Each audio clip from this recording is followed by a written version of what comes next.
22대 총선 후보자 등록이 마무리됐습니다. 총선까지 이제 18일이 남은 가운데 총선 승리를 위한 각 당의 움직임과 정치권 상황 짚어보겠습니다. 서정욱 변호사, 장현주 민주당 법률위 부위원장 나오셨습니다. 안녕하세요. 예, 안녕하세요. 네. 자, 어제 총선 후보자 등록이 마감이 됐습니다. 전국 254개 지역구에 모두 699명의 후보가 등록해서요. 지역구 평균 경쟁률이 2.75대 1입니다. 이게 1985년 제12대 총선 이후 39년 만에 최저치라고요? 아마 이제 그 재헌 국회 때요. 그때는 이제 무소속이 제일 많았습니다. 당선자가 무소속이. 근데 지금은 이제 그 현실적으로 무소속이 당선이 어렵고, 그리고 이제 그 제3지대가 몰락했어요. 특히 이준석 신당, 그다음에 이낙연 신당 거의 이제 바람을 못 일으키고 있죠. 그다음에 조국 신당은 이제 그 비례만 내고 지역구는 안 내잖아요. 예. 지역구는 이제 민주당이. 따라서 이제 모든 지역구는 거의 민주당과 국민의힘 2파전이 되다 보니까 경쟁률이 낮고, 그리고 이제 저는 이게 선거 비용 문제도 있다 봐요.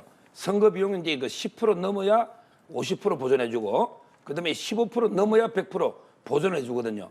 나가서 자력으로 10% 또는 15% 얻을 수가 없어요. 이런 데 여러 가지 문제 때문에 가장 현실적으로 경쟁력 있는 후보들만 지역구에 넣었다, 이래 보면 돼요. 네, 지역구 출마가 양당에서 많이 이루어지다 보니까 출마자 수가 좀 줄었다 이렇게 말씀해 주셨는데 이렇게 경쟁률이 최저치를 기록한 원인은 뭐라고 보십니까? 그렇죠. 이제 서 변호사님 설명 잘 해주셨지만 일단 아무래도 지역구에 출마하는 후보자들이 좀 경쟁력 있는 분들이 나오셨다라는 부분에 대해서도 어느 정도 공감이 갑니다. 특히나 지금 뭐 39년 만에 최저치라고 하긴 하는데요. 사실 이 수치가 중요한 건 아닌 것 같고 각 지역구에서 직접 선거에 임해야 되는 후보들 입장에서는 경쟁률이 낮아졌다라고 전혀 체감을 못할 것 같습니다. 그만큼 이 지역구에 대해서 사실 접전지 그리고 또 우리가 격전지라고 볼 수 있는 지역이 굉장히 또 많이 늘어났고 또 주목을 받고 있는 지역구들이 많이 늘어났기 때문에 후보들이 일선에서 느끼는 어떤 그 체감하는 경쟁률은 사실 수치보다는 더 높을 것이라고 저는 생각이 들거든요. 그만큼 이번 총선이 어느 때 선거보다도 좀 더 치열하고 또 그리고 여당도 야당도 이번 총선에 많은 의미를 부여하고 또 굉장히 사활을 걸고 있기 때문에요. 사실 이 단순히 뭐 경쟁률 수치보다는 실제로 이 총선에서 나오는 여러 가지 이야기들 그리고 이제 뜨거운 격전지의 모습들 이런 부분들을 총선 내내 좀 더 지켜봐야겠습니다. 네, 어쨌든 지역구는 이제 수치로 보면 경쟁률이 좀 낮은데 비례대표는 아주 딴판입니다.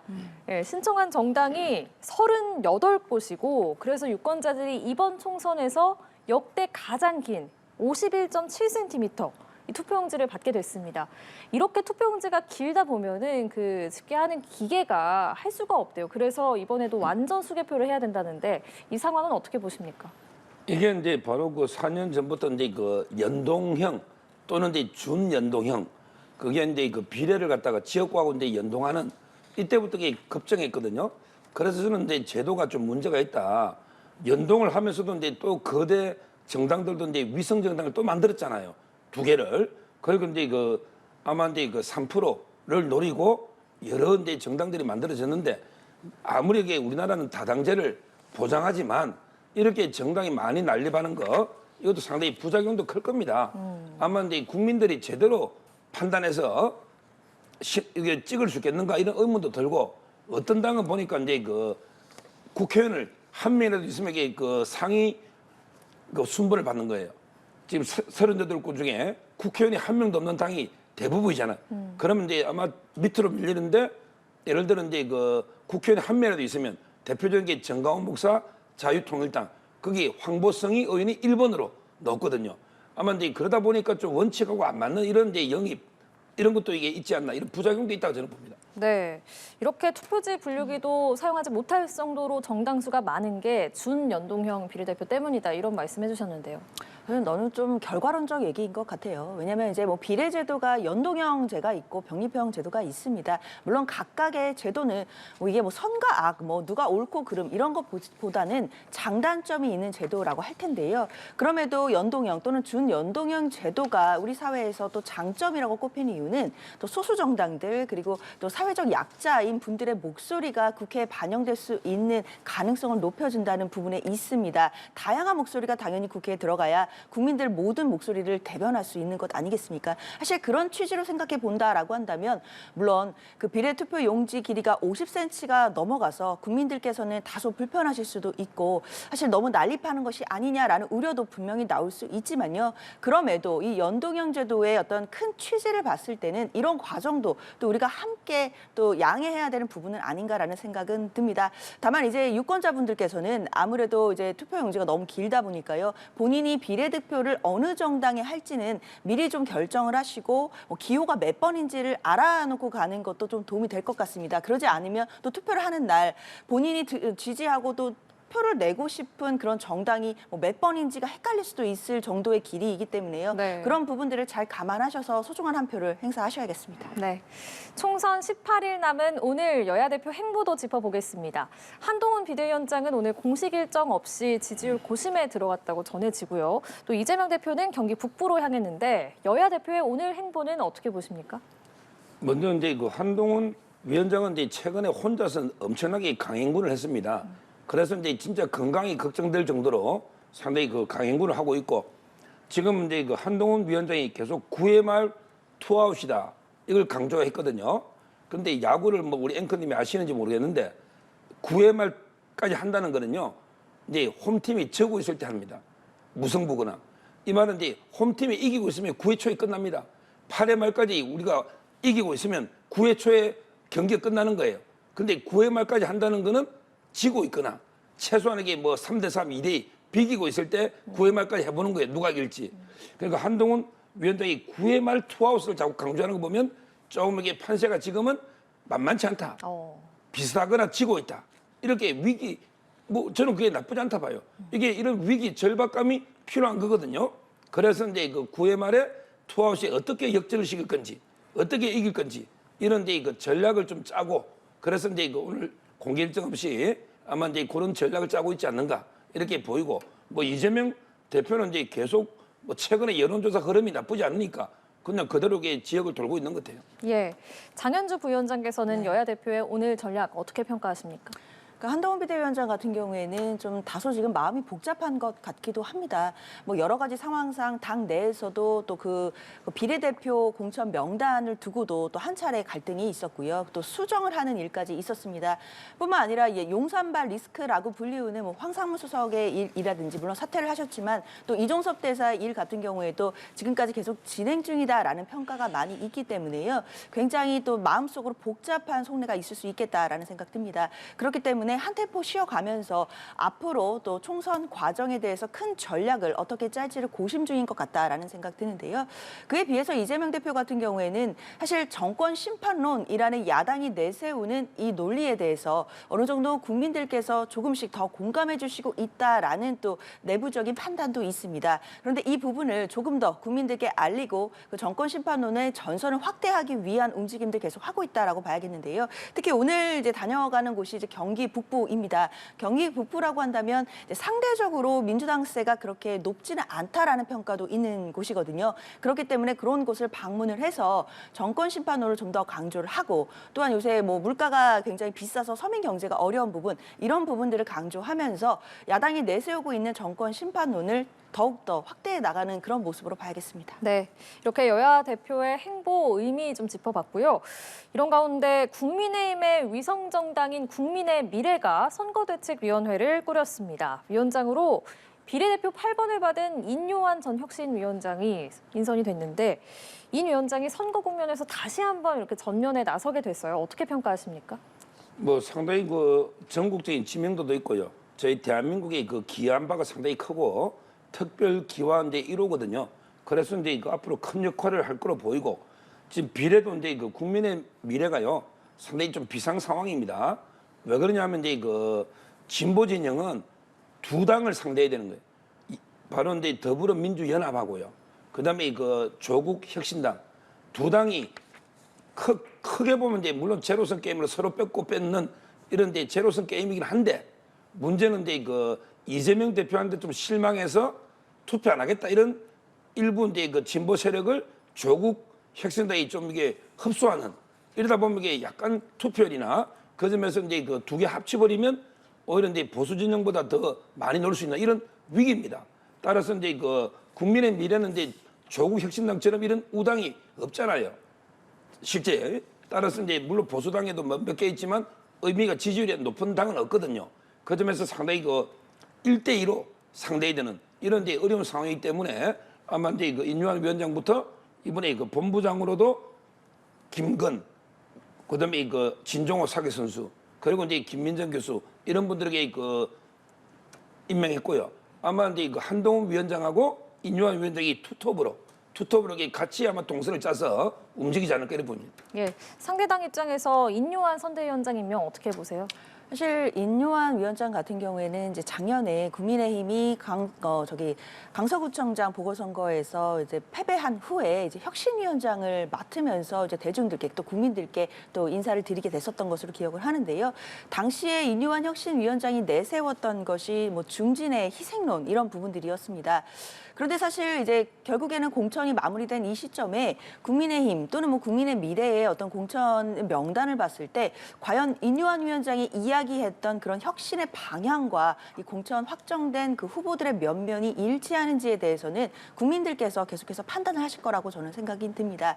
그럼에도 지금 선대위원장으로 나서신 건 아무래도 대중적인 인지도가 굉장히 높아진 상태이기 때문에 그런 부분들을 이제 활용을 해서 선거에서 조금 더 새 몰이를 해보겠다 이제 이런 전략으로 평가는 됩니다. 네, 자 이런 가운데 또 이재명 대표가 어제 충남 당진 전통시장에서 한 이른바 쎄쎄 발언이 논란이 되고 있습니다. 중국어로 고맙습니다라는 뜻이죠, 쎄쎄가. 윤석열 정부를 향해서 왜 중국에 집적거리나 그냥 쎄쎄, 대만에도 쎄쎄 이러면 되지 이렇게 얘기를 했는데 이를 두고 국민의힘은 중국을 대하는 굴종적인 자세가 그대로 들어있다 이렇게 비판을 했는데요. 어떤 말씀 주시겠어요? 글쎄요, 아무리 총선이 뭐 18일 정도로 임박해 있고 그리고 이제 상대당이니까 여당에서는 야당 대표를 비판할 수 있다라고는 하는데요.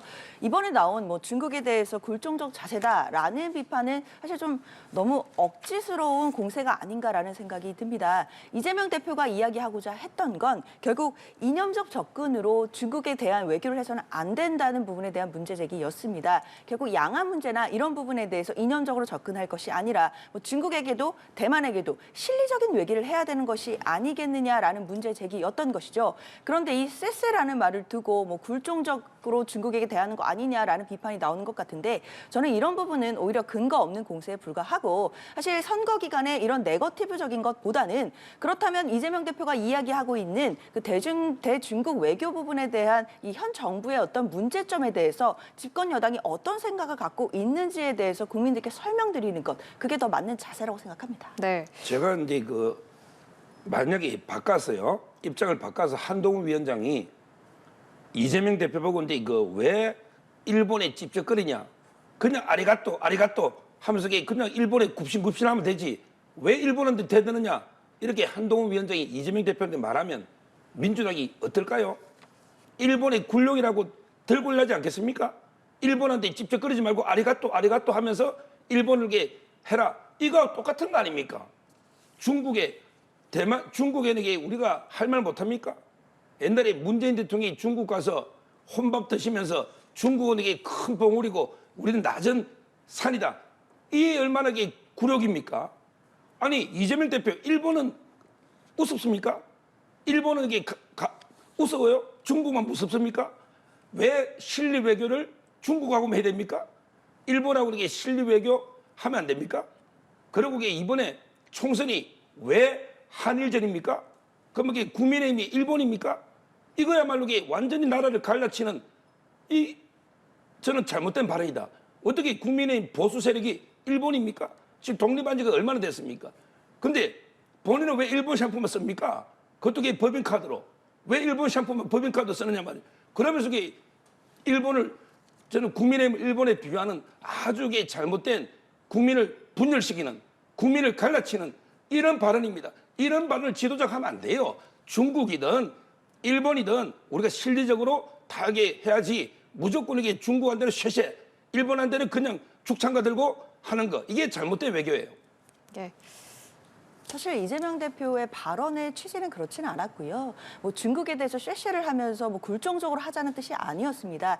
그 발언을 보면 왜 중국을 찝쩍거려요? 그냥 쎄쎄하고 대만에도 쎄쎄 이러면 되지라는 얘기의 취지는 결국 양안 문제에 우리가 개입하거나 이런 민감한 문제에 들어갈 것이 아니라 결국 이념적으로 외교를 접근하는 것이 아니라 실리적으로 외교를 해야 되는 것이 아니겠느냐 그런 식의 이제 문제 제기로 봐야 될 것 같고 이것이 뭐 중국에게 저자세를 하자 이런 취지는 아니었던 것으로 읽힙니다. 예, 좀 맥락을 봐야 된다 이런 말씀을 주셨는데요. 더 반론하시겠습니까? 이 정도면 이게 시청자님들이 판단할 것 같아요. 예, 알겠습니다. 자, 민주당은 조수진 변호사가 사퇴한 서울 강북을에서 경선 차점자인 박용진 의원이 아닌 한민수 대변인을 전략 공천한 상황입니다. 그래서 친명 공천 지적이 계속되고 있는데 이재명 대표가 이에 대해서 박용진 의원이 훌륭한 정치인이지만 이미 2번의 기회를 줬다 이렇게 얘기를 하기도 하고 또 한민수 대변인에 대해서는 뭐 친명이면은 지금까지 기회를 줬지 않겠느냐 이렇게 말을 하기도 했는데 이 상황은 어떻게 봐야겠습니까? 그렇죠. 일단 한민수 후보가 이제 전략 공천이 되었는데요. 만약에 시간이 좀 더 있었다라고 한다면 뭐 경선을 치른다든지 뭐 절차를 거쳤을 겁니다. 그러나 아시다시피 후보 등록일이었던 날에 이제 공천이 결국에는 바뀌는 상황이었기 때문에요. 네. 그런 절차를 거치지 못하고 전략 공천이 된 부분도 있는 것 같고요. 특히나 이제 한민수 후보가 또 되고 나니까 결국에 찐명 공천이다라는 이야기가 또 결과론적으로 나오는 것인데 이재명 대표의 이야기는 그렇게 찐명이고 챙겨줘야 될 인사였다면 진작에 뭐 경선 기회를 받던지 아니면 진작에 뭐 또 다른 지역구에서 후보로 공천이 될 기회가 있지 않았겠느냐라는 취지입니다. 그렇기 때문에 결과론적인 것을 보고 너무 그렇게 설명한 일은 아닌 것 같고요. 박용진 의원 같은 경우에도 당 내에서 당연히 훌륭한 정치인으로 평가를 받는 것은 분명합니다. 다만 2번의 경선 기회를 거쳤던 것만큼은 또 분명한 부분들이 있고 그 과정에서 당원들과 그리고 또 지역 구민들이 선택한 부분이 있기 때문에 그런 부분들이 민주당으로서는 당연히 반영할 수밖에 없었다라는 점도 말씀드려야겠습니다. 네, 서정욱 변호사님. 지금 이제 그 한민수 대변인이요. 이분이 그 기자 출신이에요. 근데 이분이 2016년 4월 6일에 그 국민일보에 그 칼럼을 썼거든요.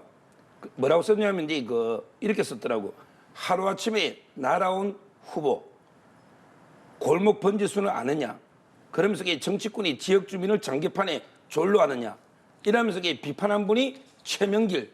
그때 민주당요. 그다음에 국민의힘 전신의 새누리당의 김정심 이런 분에게 예를 들면서 엄청나게 비판했는데 지금 한민수 후보에게 진짜 하루아침에 당일날 후보 등록 마감 날에 날아온 거 아닙니까? 최명길, 김정심 후보는 그래도 상당한 시간을 두고 날아왔어요. 하루아침에 날아온 게 아니고 며칠 두고. 그런데 진짜 한민수 후보에게 하루아침에 날아와가지고 본인이 강북을의 번지수는 압니까? 강북을의 주민이 장기판에 졸로 보입니까? 지금 이게 본인이 송파구에 주소에서 투표도 못합니다. 이게 국회 말이 됩니까? 제것 때문에 이게 부끄러워서 이런 칼럼을 썼으면 아니 제가 하루아침에 날아가면 안 된다는 글을 썼습니다. 근데 제가 하루아침에 날아가면 제가 옛날에 쓴 글과 제가 지금 모순되니 부끄러워서 나는 이게 뺏지 못하겠습니다. 이게 맞잖아 정상인이라면. 어떻게 정치인이 벌써부터 옛날 말하고 지금 말이 틀리면 이런 분이 국회에 오면 어떤 국회의원이 되겠습니까? 저는 이거부터 사과하거나 반성하거나 사퇴해야죠. 본인하고 글하고 본인의 행동이 다르면 그건 정치인의 자격이 없는 거예요. 저는 사퇴해야 된다. 이렇게 강북을에 우리 주민을 철저하게 장기판에 졸로 여기는 이런 게 우롱하는 행위로 봅니다. 예. 사실 이 부분에 대해서 제가 조금만 반론을 드리면요. 물론 한민수 후보 같은 경우에 언론인 출신이기 때문에 언론인 시절에 그와 같은 칼럼을 쓴 바는 있다라는 것이 보도는 되고 있습니다. 다만 그때는 이제 언론인 시절에 언론인의 관점에서 썼던 칼럼이었고요. 그리고 이제 뭐 한민수 후보가 아무래도 지역 연고가 없이 갑작스럽게 공천을 받았다라는 부분을 이제 비판을 주시는 것 같은데 그런 부분에 대해서는 아마 한민수 후보가 선거 과정에서 또 국민들께 설명드리고 또 본인의 역량을 입증할 기회가 있다라고 생각을 합니다. 다만 여야를 통틀어서 지역 연고가 부족하신 분들이 후보가 된 지역구들이 또 있거든요. 사실 그렇기 때문에 한민수 후보에 대해서 지역 연고가 없다라는 부분만 가지고 이분에 대해서만 과도하게 비판할 문제도 또 아니다라는 생각합니다. 네, 이종섭 주 호주 대사 논란도 이어지고 있습니다. 이종섭 대사가 한국에 있는 동안 공수처 조사를 받고 싶다고 했지만 공수처는 당장 이종섭 대사를 소환 조사하기는 어렵다 이렇게 공식 입장을 냈죠. 이에 대해서 한동훈 위원장이 공수처를 향해서 정치질이라고 지금 맹비난한 상황이고 또 민주당은 윤석열 대통령과 대통령실 관계자들을 공수처에 고발하는 좀 공세를 이어가고 있는데 지금 상황 어떻게 흘러갈 거라고 보시는지 그리고 결론적으로 이번 총선에 미칠 영향은 어느 정도가 될 거라고 보세요? 지금 이제 민주당이 그 대통령하고 관계자를 고발했죠. 예. 그러면 이 공수처가 대통령을 지금 출국 금지해야 됩니까? 고발했으면 이게 출국 금지 대통령하고 관계자 출국 금지해야 됩니까?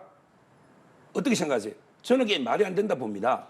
고발만 한다고 이게 출국 금지하는 게 아니고 우리 법에 보면 사형, 무기징역 또는 장기 3년 이상의 중한 범죄를 저지른 혐의가 있을 때 그리고 이게 기간은 3개월 내에 이게 원칙이에요. 출입국 관리법 4조 6하고 한번 찾아보세요. 법무부 영하고. 자, 그러면 이게 어떨 때 출국 금지하느냐? 다른 이게 기초수사가 다 돼가지고 이종섭 장관을 소환했는데 갑자기 뭐 불응을 한다든지 또는 이게 도주 우려가 현실적으로 이게 딱 포착됐다든지 이럴 경우에 출국 금지하는 거예요. 근데 수사가 준비도 안 돼가게 소환도 못하면서 덜컥 출국 금지를 왜 합니까? 그때 1월 달에 이종섭 대사가 도망갈 준비하고 있었습니까?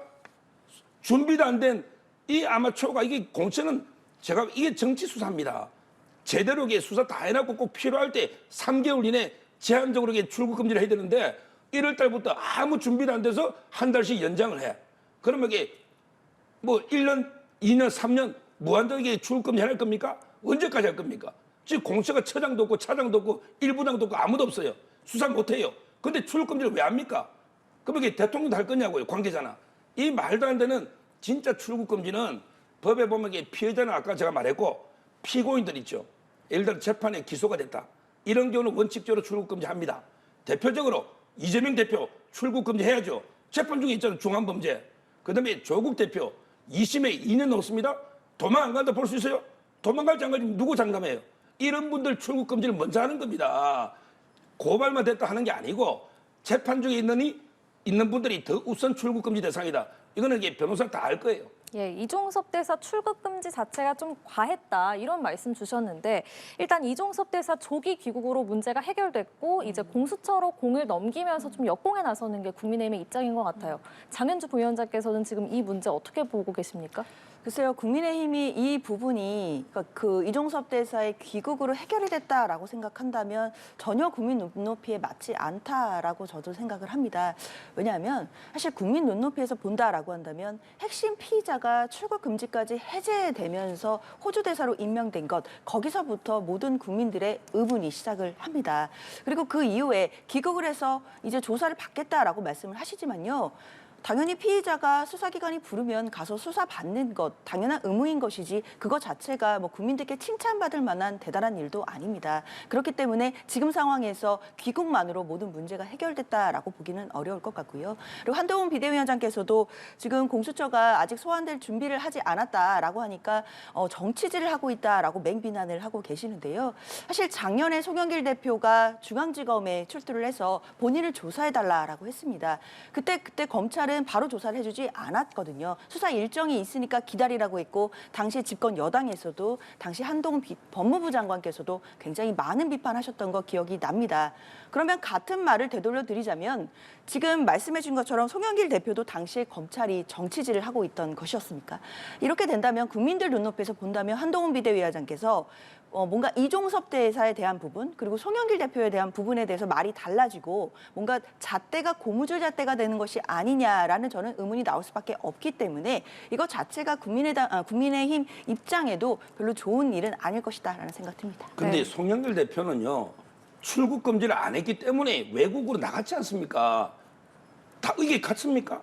지금 이종섭 대사는 수사도 안 하고 이게 기초가 전혀 안 돼 있는데 덜컥 출국 금지부터 해놨잖아요. 대사인데. 근데 송영길 대표는 출국 금지를 안 했으니까 그때 유럽으로 나간 거 기억나시죠? 그래 들어왔지 않습니까? 어떻게 그게 똑같은 케이스입니까? 송영길 대표에게 수사 안 했는데 검찰이 출금죄도 한 게 아니다. 이걸 밝혀드립니다. 예. 그렇죠. 일단 그런 혐의도 다르고 뭐 처한 상황이 완벽히 동일할 수는 없겠지만 적어도 본질적으로 수사 대상자가 수사 시기를 고를 수 없다라는 말은 지금도 공통으로 통용돼야 되는 것이 아닌가 생각합니다. 당시에 집권 여당이었던 국민의힘이 분명히 그렇게 이야기를 했거든요. 수사 대상자가 수사 시기 고를 수 없다라고 얘기를 했는데 그 이야기는 이종섭 대사에게도 공통으로 적용되신 것이 아닐까라고 생각합니다. 네. 자, 이런 가운데 어제 수호의 수호의 날 기념식에서 윤석열 대통령과 한동훈 비대위원장이 만났습니다. 이 자리에서 윤 대통령이 한 위원장과 악수를 하면서 어깨를 두드리는 장면이 있었는데요. 아마 이걸 보고 지난 1월의 서천 화재 현장 떠올리시는 분들 좀 많았을 것 같아요. 그렇죠. 결국은 이제 그 완전하게 운명 공동체 하나의 원팀이 됐다. 이렇게 이제 해석하면 될 거고요. 저는 이 서해 수호날에 그 문재인 대통령이 2번 왔거든요. 선거가 있는 해만. 근데 어제 이재명 대표 안 왔죠. 저는 이게 못 왔다고 봐요. 오면 이게 천안함 그 유족들이 어떻게 생각하겠습니까? 옛날에 이재명 대표가 트위터에 잠수함 충돌설 논문을 트위터에 공유한 게 있었고요. 그다음에 천안함에 대해서 북한 소행이 아니다. 또는 이게 가짜뉴스다. 또는 이게 언론이 문제다. 이런 취지로 발언한 노정면 후보부터 그다음에 박선은 후보, 그다음에 권칠성 후보는 그 아예 무슨 낯짝으로 왔냐? 부하 다 죽이고 이렇게 했죠. 그다음에 장경태 후보도 경계 소홀이 문제다. 이런 천안함에 대해서 온갖 가짜뉴스 막말하는 이런 분들을 대거 공천한 당이 과연 이게 안보나 천안함이 올 수 있겠습니까? 저는 이게 심각한 문제다. 안보가 제일 중요한 거에 국민의 생명을 좌우하는 앞으로 이재명 대표에게 계속 올지 안 올지 한번 지켜보겠습니다. 예, 일단 윤 대통령과 한 위원장의 만남에 대해서 대통령실 관계자는 당정 간 갈등이 있다고 하는데 그렇지 않다는 것을 보여주는 장면이다. 이렇게 말을 했는데요. 그렇죠. 어떻게 보셨어요? 일단 앞서서 한동훈 비대위원장과 윤석열 대통령의 갈등, 그러니까 뭐 이른바 윤한 갈등이 이제 2차로 벌어지는 것이 아니냐라는 이야기들이 많이 나왔었거든요. 그럴 법했던 것이 이제 뭐 이종섭 대사라든지 황사무 수석의 사퇴 사건 뭐 이런 부분들과 관련해서도 좀 충돌이 있는 것이 아니냐라는 내용들이 나왔었고, 특히나 이제 비례대표 명단을 두고서도 당 내에서도 좀 갈등이 있었던 것도 좀 어느 정도 보이긴 했었습니다. 그렇기 때문에 윤한 갈등에 대해서 좀 이런 부분들이 없었다, 또는 이제 이런 부분들이 있었더라도 봉합이 됐다라는 모습들을 좀 국민들께 보여주고 싶었던 것이 아닌가라는 생각이 드는데요. 사실은 저 모습, 함께 있는 모습이 중요한 게 아니라 결국 국민들이 느끼시기에 과연 모든 갈등이 본질적으로 해결됐느냐, 이렇게 느껴지느냐의 문제일 것 같습니다. 그러나 또 많은 국민들이 보시기에는 일단 총선을 얼마 놔두지 않은 상황이기 때문에 일단 표면상으로 더 이상 갈등하는 모습을 보이기 어려웠을 것이라는 부분도 또 어느 정도 이해가 되기 때문에요. 좀 수면 아래로 지금 갈등이 어느 정도 잠재워져 있지만 그 갈등의 불씨는 아직까지는 좀 살아있는 것이 아니겠느냐라는 또 분석들도 많이 나오는 것 같습니다. 예, 저희 제3지대 얘기 짧게 해보겠습니다.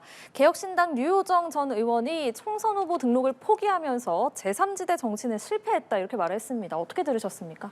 결국은 이제 어떤 공통의 비전, 가치, 철학도 없이 오로지 비례 배지만 노리고 불나방처럼 달려드니까 그게 배지 비례 공천 못 받으니까 다 흩어지는, 따라서 이제 이게 문제예요. 저는 뭐 처음부터 예정된 결과들을 봅니다. 예.